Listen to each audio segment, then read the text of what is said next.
Welcome to the House of Lords, where you won't be surprised to hear that forms of address are very much alive and thriving. Here, rather than addressing their points to the Lord Speaker, peers speak to the House as a whole. Instead of honourable, they refer to each other as the noble lords.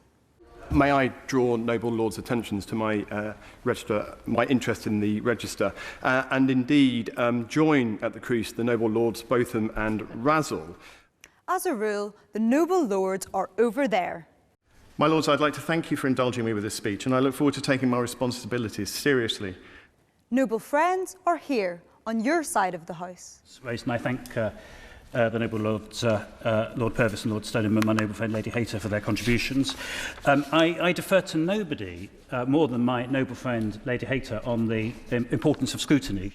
But in this notoriously friendly place, peers from different sides of the House are often heard referring to each other as noble friends.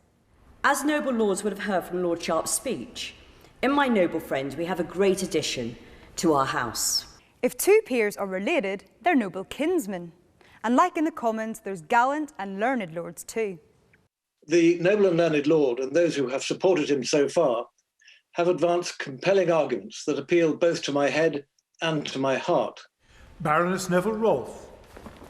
My lords, I'm glad to speak after the noble and learned Lord Garnier, although we do come at the subject from a slightly different direction.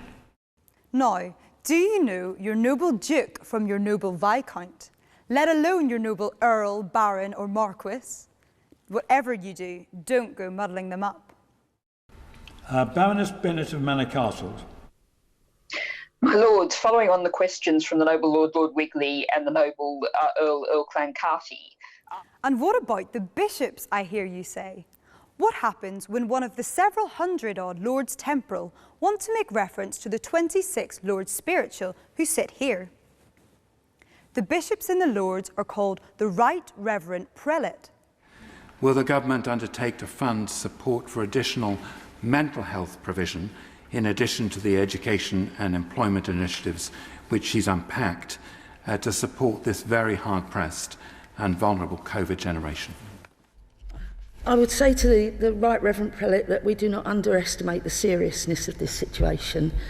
And the archbishops, well, they're known as the Most Reverend Primate. Peers and members of Parliament take pride in this slightly artificial form of politeness. But it's no wonder that from time to time, things can get a little confusing. We've kind of reached the point that, as I agree with Viscount Trenchard, is the meat of this bill.